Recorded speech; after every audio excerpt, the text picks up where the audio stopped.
Welcome to Advanced Data Analysis 1 with me, Erik Erhardt, Professor of Statistics at the University of New Mexico. In this video, I'll help get you started with Class 26, Simple Linear Regression and Introduction. It's an introduction because I'm supplying you your separate data set rather than your project file. And here are the markdown file and the data file. We're going to be looking at hand span versus height that we collected in previous years. If this is a in-person year, then we will use data from your class. So we'll start our studio and we'll open up our markdown file and knit it. This is data that we've used in a previous class assignment. All right, so we'll go to our class work folder. We will set the working directory to the current source file, and we will knit the file. This assignment does require the use of the ADA functions .r file for some diagnostic plots.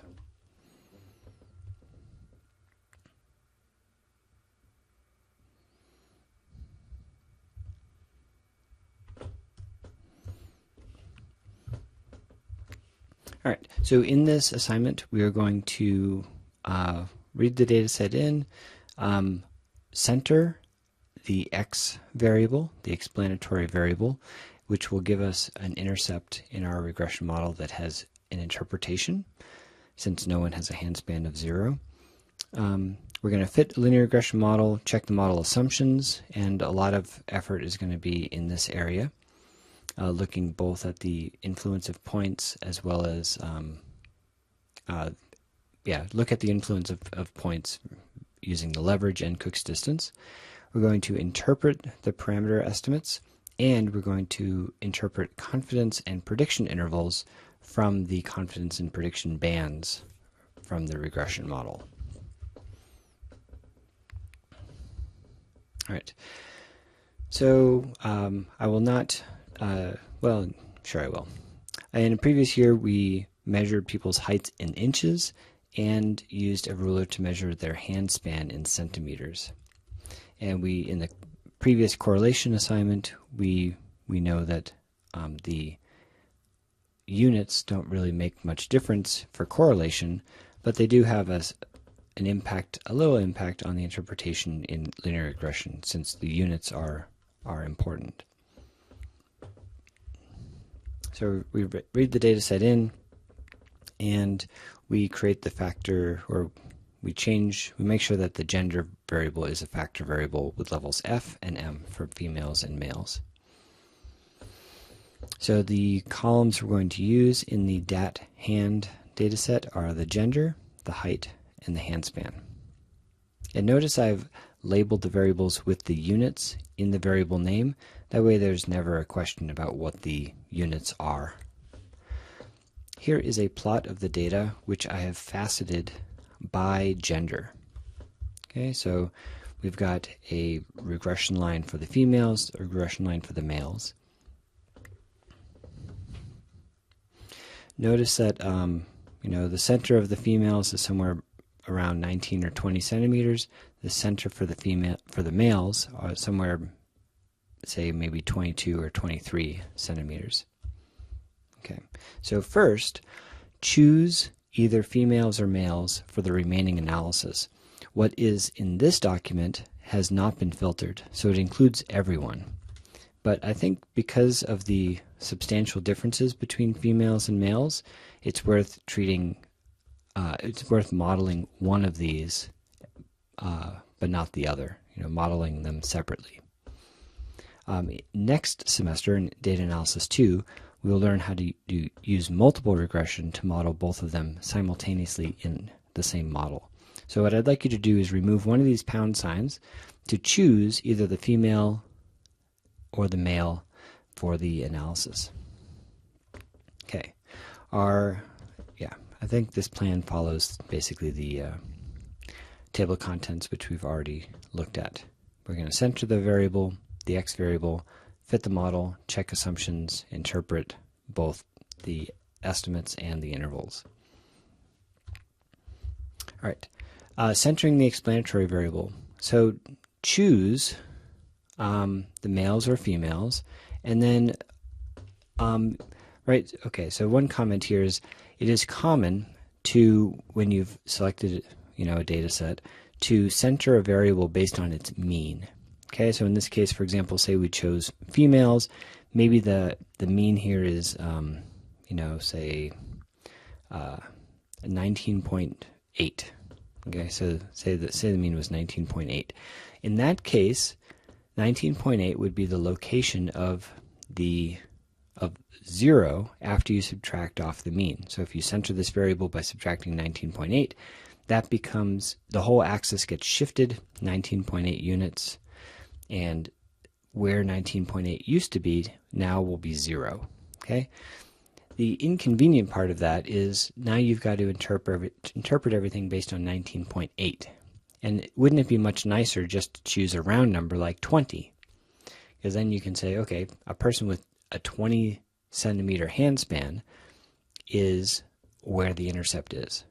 So my recommendation is to choose a centering value that is close to the middle, but a round number that's easy to talk about. Okay, so for females, 20 might work pretty well. For males, either 22 or 23 might work pretty well. So we're going to create a new variable by starting with the original data set, mutating to create a new variable, handspan centimeters centered, which takes the original handspan variable but subtracts off the value that we put up here. Okay, so in this case I put 20 centimeters, and it's going to subtract off that value. Please select your own value. If 20 is the one that makes sense for you, that's okay, but do consider it based on the data that we have above. Now we're going to fit a linear regression that has height as the y variable, the response variable, and the centered handspan variable as the x variable, or the explanatory or predictor variable. And we're going to fit it in the linear model, and we're going to put the result in LM fit. So the first thing I'm going to do, and this looks like quite a big plot, but let's take a look at the plot first and we'll come back to the code. I will zoom out a little bit. Okay. So the horizontal axis, we have the handspan centimeters centered, and on the vertical axis we have height in inches. Now your plot should look quite different from this because I have included both males and females, but you will have selected one or the other. Recall that the handspan was centered at 20 centimeters. That's down in the caption.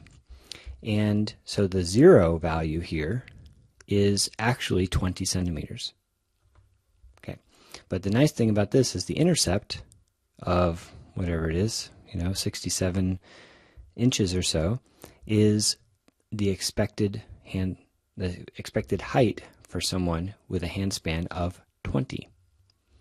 Whereas, anyway. So here, what do we have? We've got all the points in black dots. We have the blue regression line. We have a gray narrow band around the blue line, which is the confidence band around the regression line.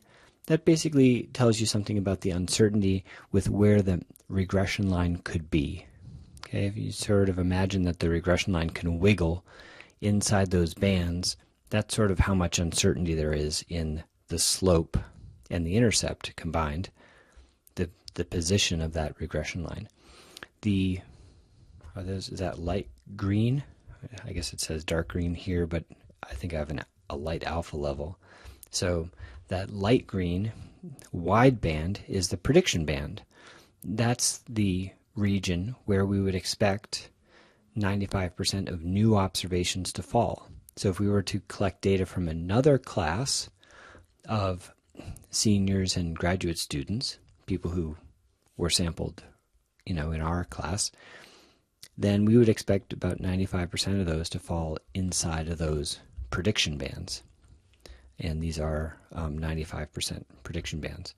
So let's walk through the code very briefly now that we have seen what's in the plot, we start with the data set. We've set X to the center, Y to the height. Theme BW is the black-white theme, which gives a sort of a white background. I'm drawing a vertical line at the x-intercept of 0. That tells us where our vertical intercept line is, basically, or where the regression line crosses 0. We've got these ribbons, which are the prediction band and the confidence band.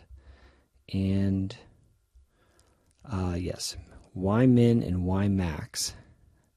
This ribbon's pretty cool. You define sort of a lower bound and an upper bound, and those can be lines.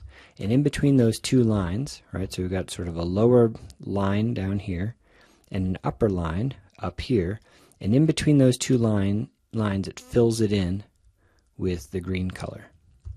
So we're taking the linear model fitted object, and for the values of X, the centered values, we're making predictions, and the type of interval we're creating is a prediction interval, and it's a 95% prediction interval. And the object that comes out of the predict has 3 elements. The first value is on the blue line, the predicted value. And then there's a lower interval value and an upper interval value. And so I'm choosing the lower value here, number 2, as the minimum. And then the third value is the maximum, which I'm putting as the maximum. I'm filling that color in dark green, and I'm making it a bit transparent so that it's clear to see, but it's not so salient that it overwhelms the more important information contained in the data points.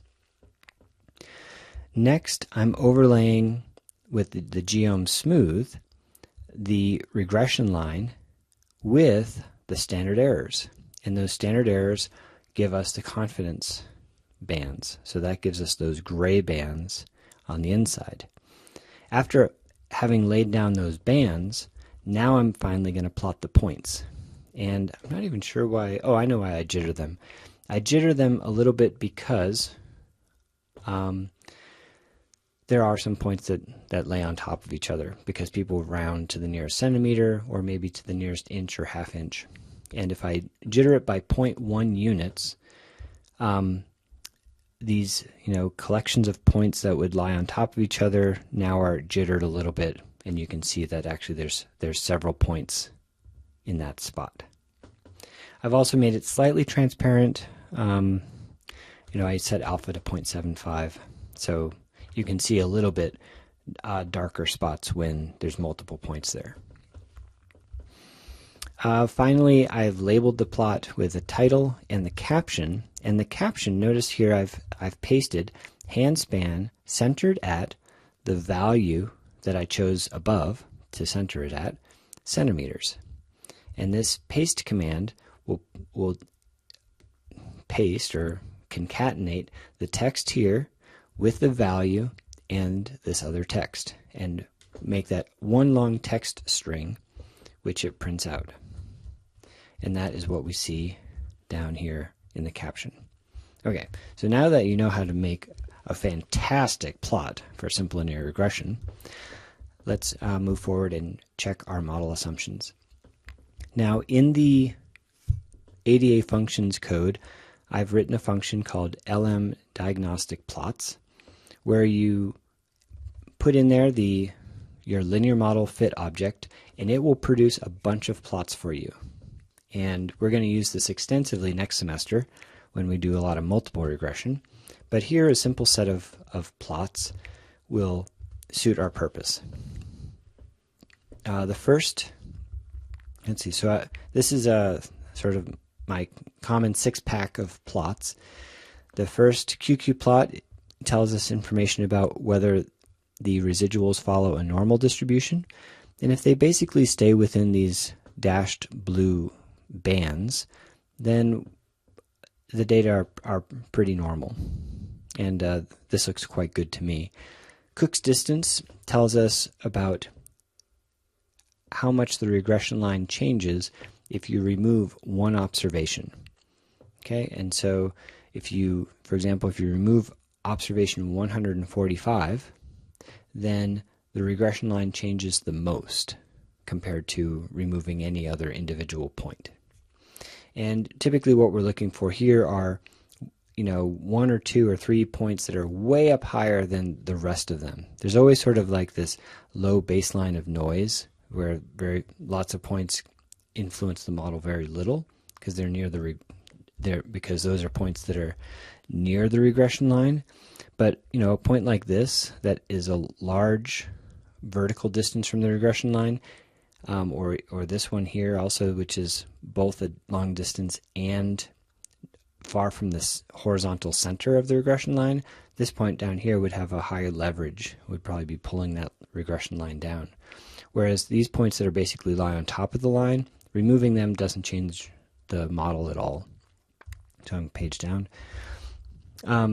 So in this case, we have these 3 points that sort of stand quite a bit higher than the rest.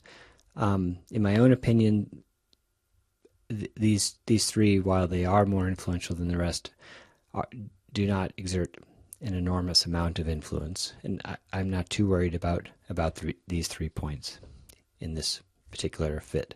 Now your result will be different because you'll be looking only at females or males, and in looking at one set of data, in fact, if we scroll up to the individual plots, you know, there's this observation here which seems pretty influential for females, maybe this one also. For males, this one has a huge vertical outlier, and it's not really in the tail in horizontal distance, but you know, not quite in the middle either. These 3 points, especially this one, seems to be influential. So I could see in one half of the data that you could have 1 or 2 values that are quite influential. Cook's distance versus leverage. I really like this plot. Even though there's a lot of noise on this plot, there's this blue line which I don't worry too much about. There's these diagonal lines which I don't worry too much about. The way I look at this plot is the vertical axis is the Cook's distance. It has the same vertical axis as the second plot over here. And I want to understand, why are these points with the highest Cook's distance, why are they influential? Is it because they have high leverage or not? Okay, so let's just look at a few of these. Here's point 218. It is located here, and it has relatively low leverage, right? It's not way out here. It's sort of closer to 0 and close to the rest of the points that appear in this plot. It is influential not because it has high leverage, right? You'll recall that leverage is the degree to which a point is an outlier in the x direction. Okay, so if I page up for a moment, points that have high leverage, let's look at this plot here. Points that have high leverage are these points on the far right and these points on the far left. They're outliers, or they're the most extreme in the horizontal direction. All these points in the middle, left and right, have low leverage.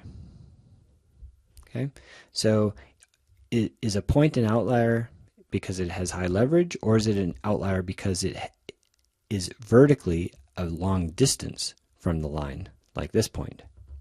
Okay, so I haven't investigated this yet, but you know, this point probably has a lot of influence because it has a large vertical residual. Same thing with this point, possibly same thing with this point, and maybe this point down here. But none of those influential points have high leverage. So, and that's what we see over here. 218 is influential, but it has low leverage.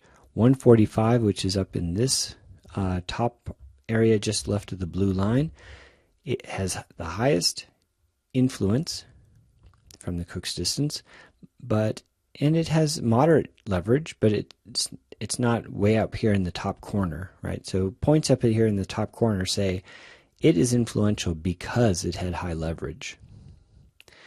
There are other points out here that have high leverage, right? Those are the most extreme points left and right in the plot, but they do not have exceedingly high influence from the Cook's distance.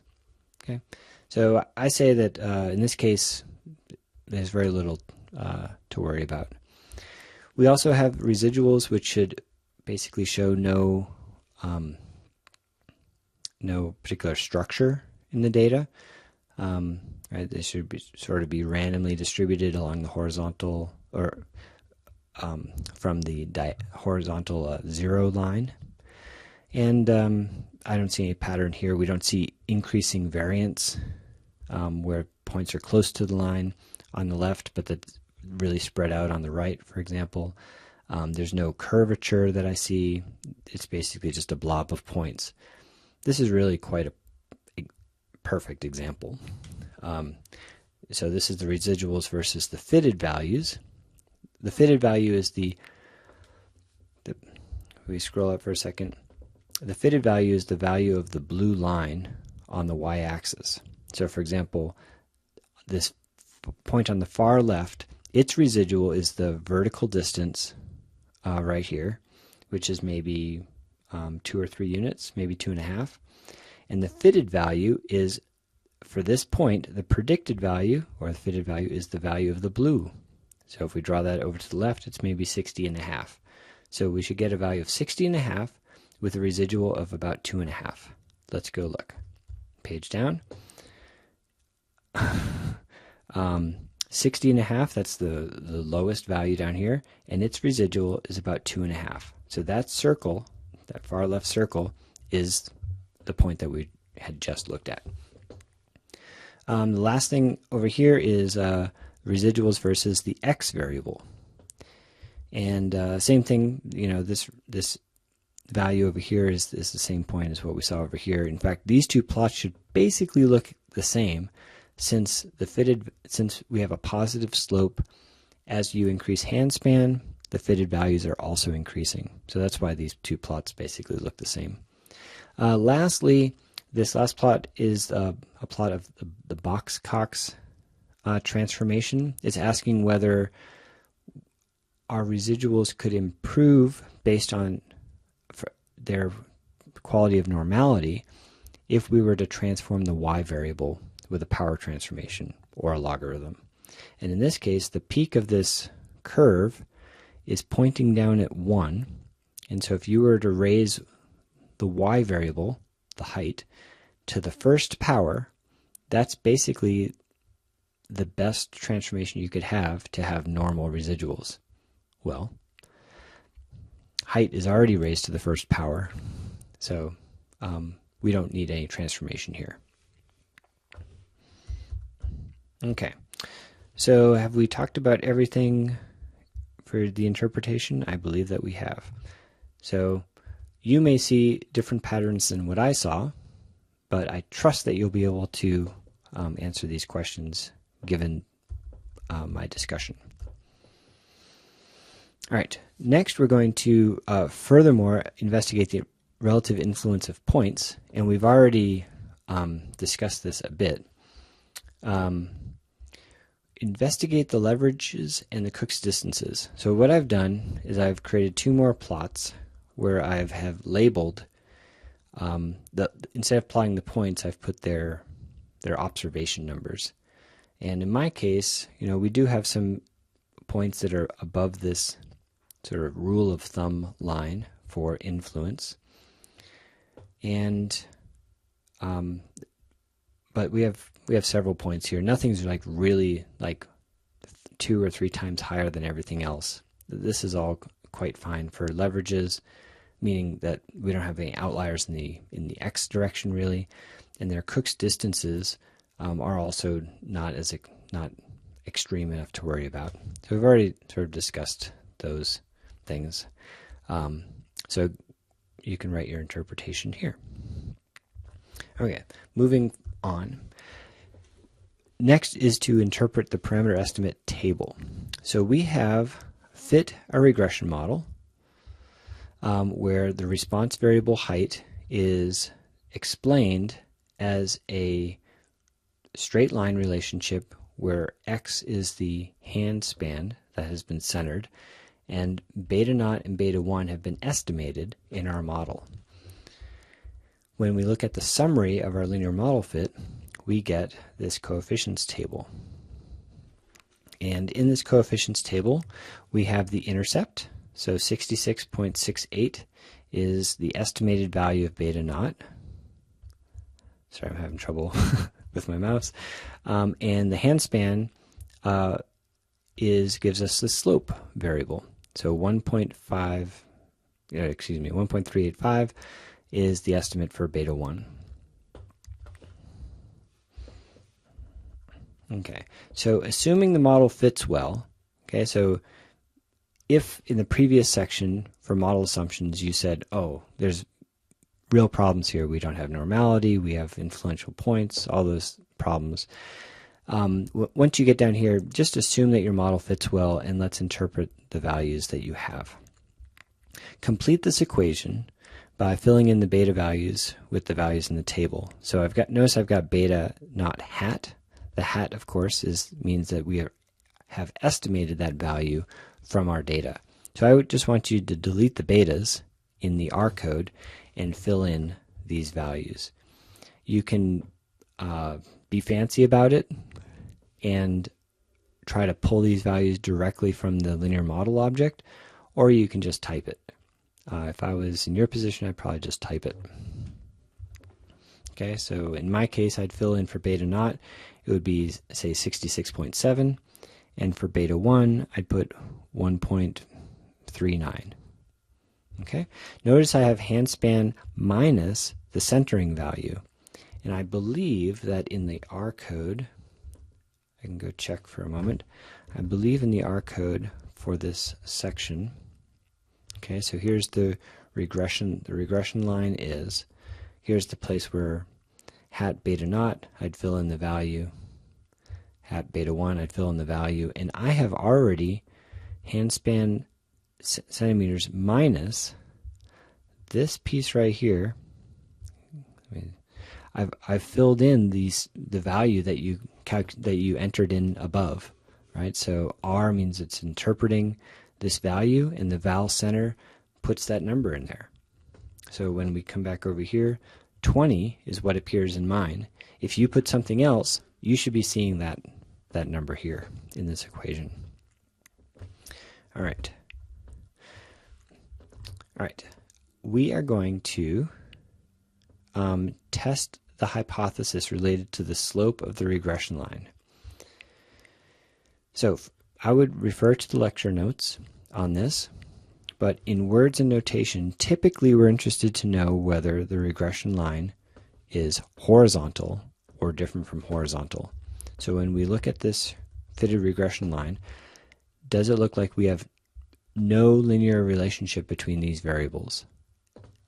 And what that would look like for a regression line is that a horizontal line would fit the data. And in this case, we clearly have a positive slope. People with larger handspans tend to be taller.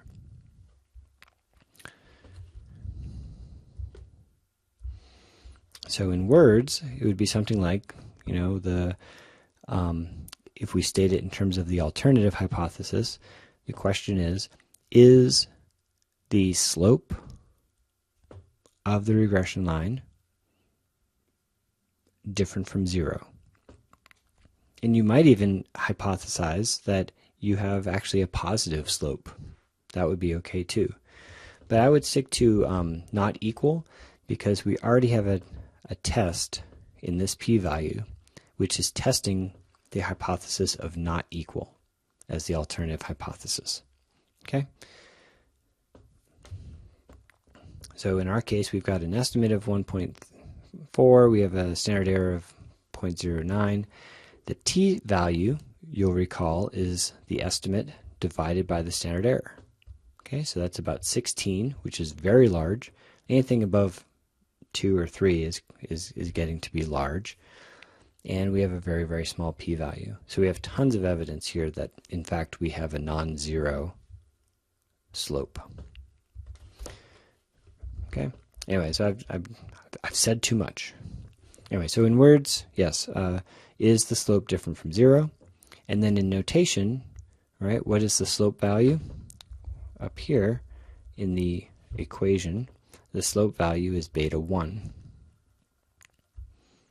And so you want to fill in, is beta 1 equal to 0 versus is beta 1 not equal to 0? Interpret the slope coefficient.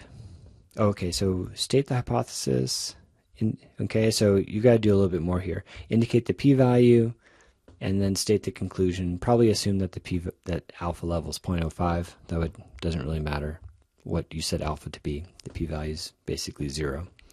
And then state the conclusion. Either reject or fail to reject the null in favor of the alternative. And then say whether or not the slope, you've decided that the slope equals or does not equal 0. All right. Next, interpret the slope coefficient in the context of the model. Okay, so here units is really important. This slope, let me just call it 1.4. Okay, so I'm going to page up for a moment. Okay, so what does 1.4 mean? For every unit increase in x, we expect the response variable to increase by 1.4 units. So every time you go over 1 unit in x, you go up in y by 1.4 units. That is the interpretation of the slope.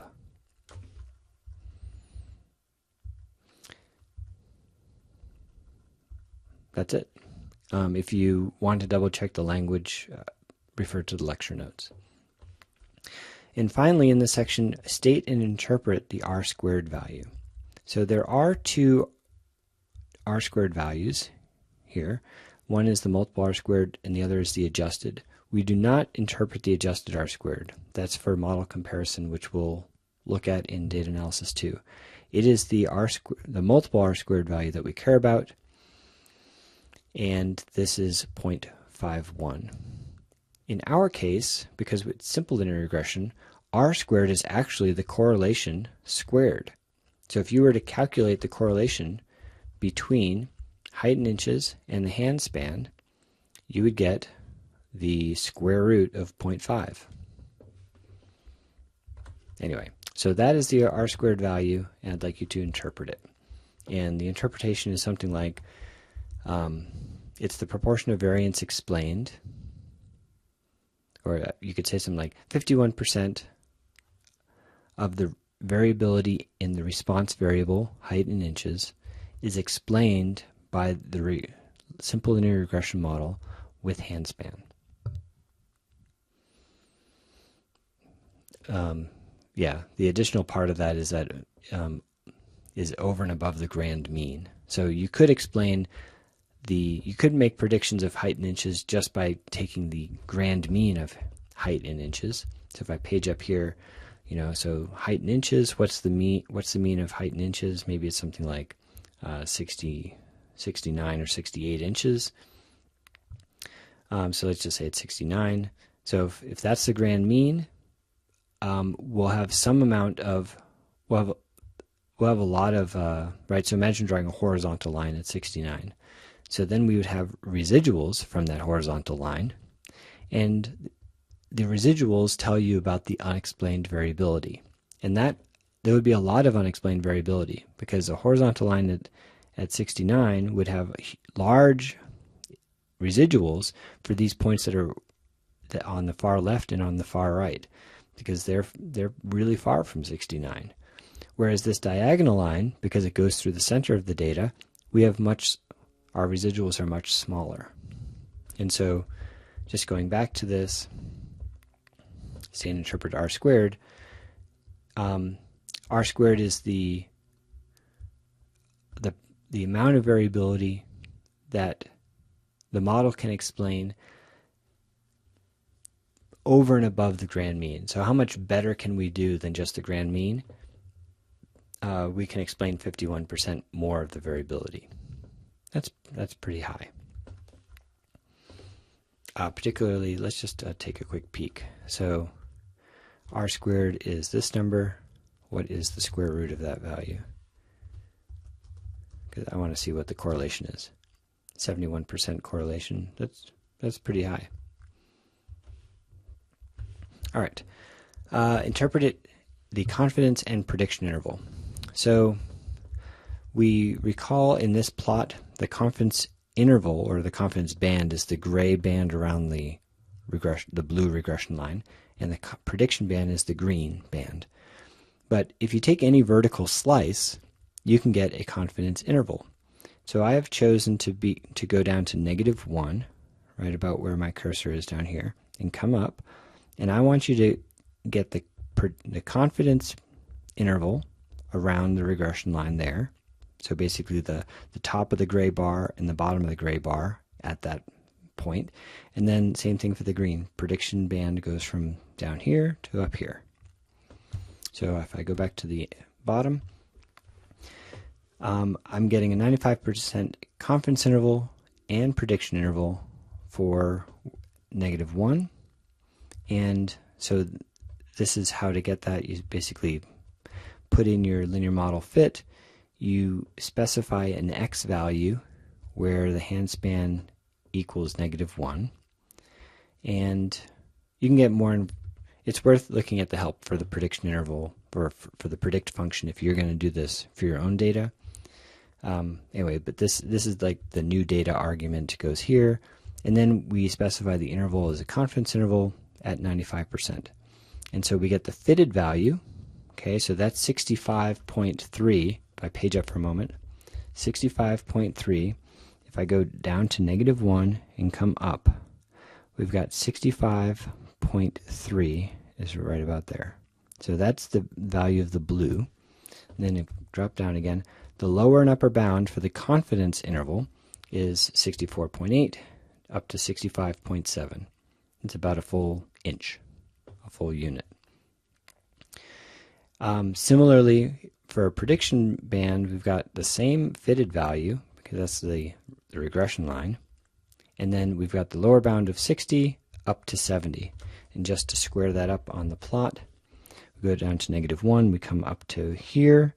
So we've got about 60 right there and about 70 there. Okay. And I want you to interpret each of those. And I ask you to refer to the notes for those interpretations. All right, that is our linear model or simple linear regression assignment. The next assignment is going to incorporate what you've learned in the last couple assignments using your own project.